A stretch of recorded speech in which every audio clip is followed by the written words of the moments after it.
आज की फिल्म है पर्शियन लेसन्स, जो कि द्वितीय विश्व युद्ध में घटित एक सच्ची घटना पर आधारित है। ये कहानी एक ऐसे जीवित शख्स की है जिसे कंसंट्रेशन कैंप में मरने के लिए लाया जाता है, पर वो दावा करता है कि वो एक पर्शियन शख्स है। और उसके बाद खेल शुरू होता है, जहां हर वक्त मौत की तलवार सर पर लटक रही है, जो कभी भी उस पर गिर सकती है। ये एक तरह से सर्वाइवल ड्रामा है। तो चलिए कहानी का एक्सप्लेनेशन शुरू करते हैं।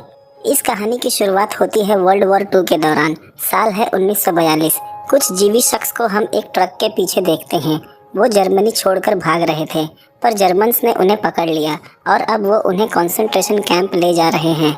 जैसा कि हम सब जानते हैं, कंसंट्रेशन वही जगह है जहां सभी जीवित लोगों को रखा जाता था। उसमें एक शख्स था, उसका नाम गिलेस है। उसके बगल में बैठा शख्स पूछता है, क्या तुम्हारे पिता ज्वेलर थे? गिलेस बताता है वो एक रब्बी थे। वो शख्स पूछता है, क्या तुम्हारे पास कुछ खाने को है? गिलेस कहता है, मेरे पास बस सैंडविच है। वो शख्स अपने बैग से एक बुक निकालता है और कहता है कि तुम सैंडविच के बदले इस बुक को एक्सचेंज कर सकते हो। पर गिलेस मना कर देता है, क्योंकि वो एक पर्शियन बुक थी और उसे तो पर्शियन भाषा भी नहीं आती, तो वो बुक लेकर करेगा क्या।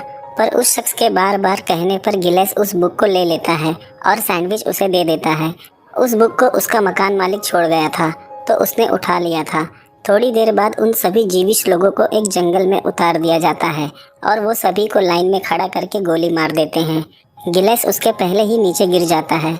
जब वो उसे शूट करने जाते हैं तो वो रोने लगता है और कहता है कि मैं एक पर्शियन हूँ।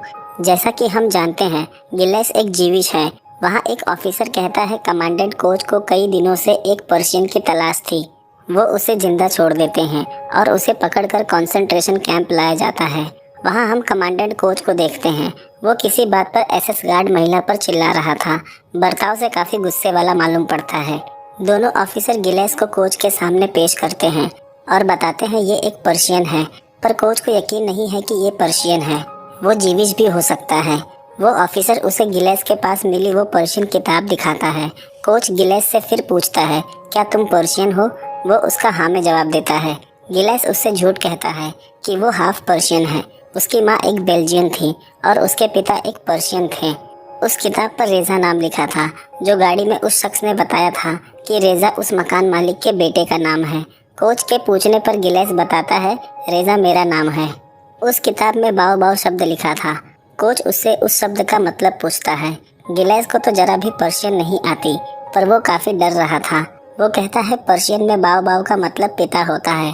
वो पूछता है, तुम पर्शियन भाषा में माँ को क्या कहते हो? गिलेस उसे फिर गलत बताता है कि पर्शियन में माँ को अंटा कहते हैं। कोच को उस पर शक होता है, इसलिए वो उसे बुक पढ़ने के लिए देता है।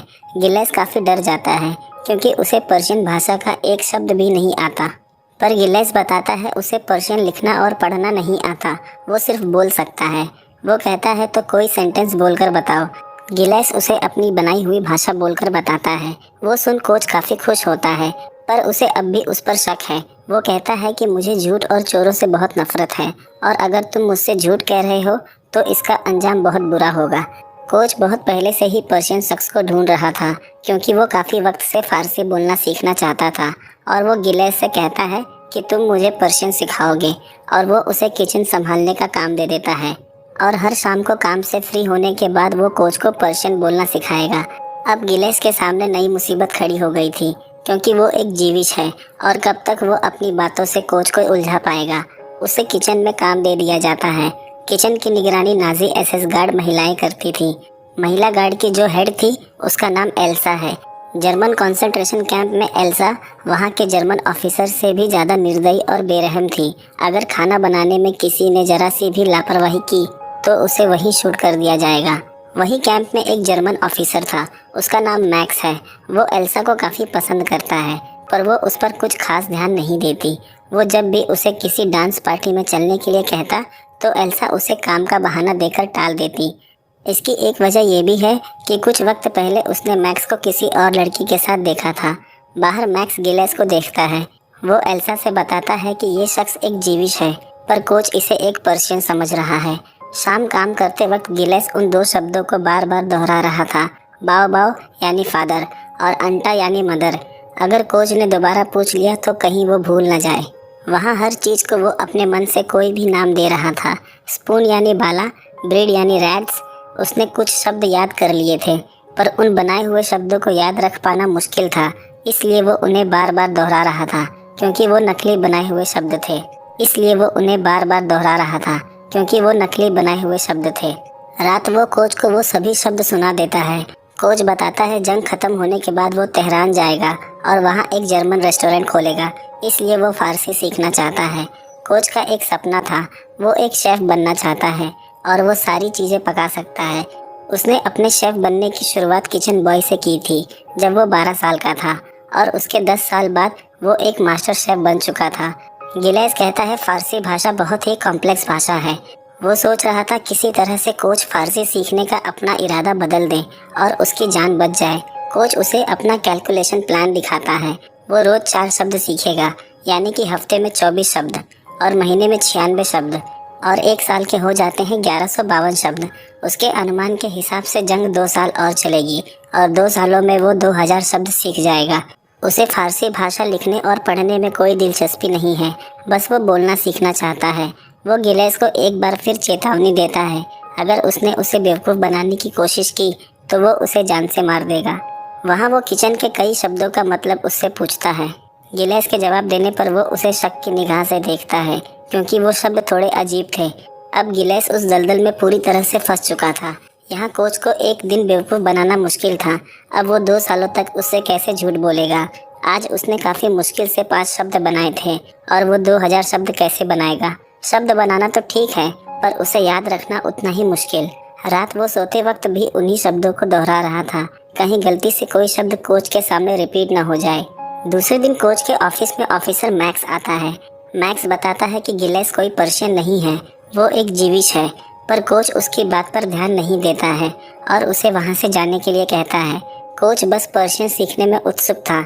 हम देखते हैं कैंप में मरने वाले प्रिजनर्स की एक जनरल बुक बनाई गई थी जिसमें फ्यूचर रिकॉर्ड्स के लिए प्रिजनर्स के नाम लिखे जाते थे और वो रिकॉर्ड एल्सा मेंटेन करती थी, पर कोच को उसकी हैंडराइटिंग समझ नहीं आती, इसलिए वो उसे उस काम से हटा देता है और अब वो ये काम गिलेस को सौंपने वाला है। इस बात से एल्सा गुस्से में आ जाती है और अपना गुस्सा उतारने के लिए एक प्रिजनर महिला का हाथ जलते हुए स्टोव पर रख देती है। कोच गिलेस को अपने पास बुलाता है और उसे 40 वर्ड ट्रांसलेट करने के लिए एक लिस्ट देता है। वो लिस्ट देख गिलेस दंग रह जाता है। कहाँ सिर्फ 4 वर्ड थे और अब एक दिन में 40। अब ये बड़ी मुसीबत हो गई थी। कोच कहता है आज शाम शिफ्ट खत्म होने के बाद उसे ये ट्रांसलेट चाहिए और इसमें पेंसिल का इस्तेमाल नहीं करना है। गिलेस उसे बस शब्द के मतलब बताएगा, कोच उसे खुद लिखेगा। गिलेस अब बड़ी मुसीबत में फंस चुका था। कोच के सुनाने के बाद एल्सा कैंटीन में काफ़ी गुस्से में बैठी थी। मैक्स उससे वजह पूछता है। वो बताती है कोच ने उसे प्रिजनर लॉग्स लिखने से डिसमिस कर दिया और मुझे उस पर्शियन से रिप्लेस कर दिया है। मैक्स उससे फिर कहता है कि वो कोई पर्शियन नहीं है, वो सबको बेवकूफ़ बना रहा है।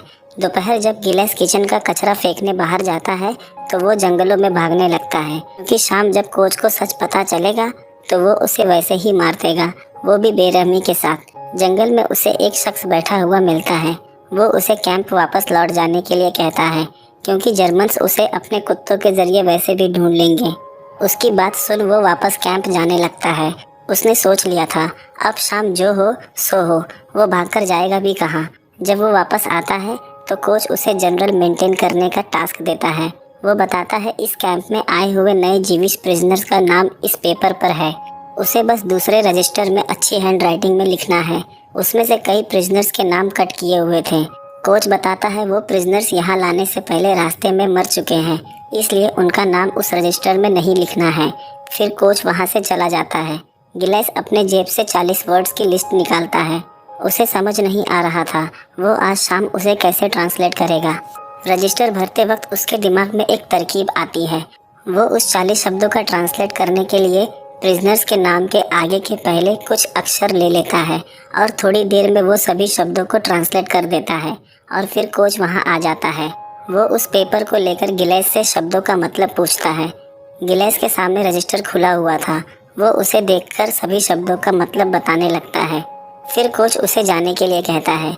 यहाँ गिलेस की तरकीब काम आ गई थी, पर आने वाले दिन और ज़्यादा मुश्किल होने वाले थे। रात किचन में कोच आ जाता है। वो पूछता है प्यार को फारसी भाषा में क्या कहते हैं। गिलेस बताता है ओनाज। ये भी एक बनावटी शब्द था। आज तक कोच को किसी से प्यार नहीं हुआ, पर शायद किसी दिन वो किसी के प्रेम में पड़ जाए। दूसरे दिन कुछ जर्मन सोल्जर्स की एक छोटी सी पिकनिक ऑर्गेनाइज की गई थी। वहाँ गिलेस भी था। कोच ने उसे सबके लिए टोमेटो सूप बनाने का टास्क दिया था। वहाँ कोच पूछता है, तुम पेड़ को फारसी में क्या कहते हो? गिलेस बताता है, रैट्स। ये सुन कोच गुस्सा हो जाता है, क्योंकि रैट्स शब्द उसने पहले ब्रीड के लिए इस्तेमाल किया था। कोच को पता चल जाता है वो झूठ बोल रहा है। फिर वो उसे बुरी तरह से मारता है। गिलेस कहता है, फारसी में एक ही शब्द के दो मतलब हैं। रैट्स शब्द पेड़ और ब्रीड दोनों के लिए इस्तेमाल किया जाता है, पर कोच इस बारे में किसी ऑफिसर से नहीं बताता, क्योंकि सब उस पर हंसेंगे। दूसरे दिन गिलेस को पत्थर की खान में काम करने के लिए भेज दिया जाता है। अब उसे किचन से निकाल दिया गया था। ये काफ़ी मुश्किल भरा काम था।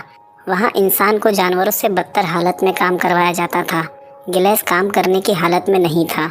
उसका शरीर जवाब दे रहा था, पर वो किसी तरह वो दिन निकाल लेता है। दूसरे दिन सुबह वो फिर वही काम पर लग जाता है। काम करते वक्त वो बेहोश हो जाता है। मैक्स कैपो को उसे हॉस्पिटल ले जाने के लिए कहता है। कैपो एक जीवित शख्स है जो वहीं काम करता है। बेहोशी में वो सभी बनावटी शब्दों को दोहरा रहा था, पर किसी को कुछ समझ नहीं आ रहा था। वहाँ कोच को बुलाया जाता है। वो बार बार अंटा शब्द दोहरा रहा था, जिसका मतलब फारसी में उसने माँ बताया था। कोच को लगता है वो अपनी माँ को याद कर रहा है, और वो सच में एक पर्शियन है। दूसरे दिन डॉक्टर उसे बताता है, रात तुम बेहोशी की हालत में कुछ अजीब से शब्द बड़बड़ा रहे थे। गिल्स बताता है वो फारसी भाषा है, पर असल फारसी नहीं, एक बनावटी भाषा जो मैंने खुद बनाई है। पर डॉक्टर उसकी बात समझ नहीं पाता। डॉक्टर बताता है कि कल कोच ने उसके लिए खाना भी भेजा था। दूसरे दिन रिकवरी के बाद कोच उसे अपने ऑफिस में बुलाता है। वहाँ कोच बताता है कि वो अपने किए पर काफ़ी शर्मिंदा है। वो ज़्यादा ही ओवर रिएक्ट कर गया था। वो गिलेस से माफ़ी मांगता है। दूसरे दिन गिलेस के पूछने पर कोच बताता है वो अब तक 1500 शब्द सीख चुका है। उसी भाषा में गिलेस उससे कुछ सवाल करता है।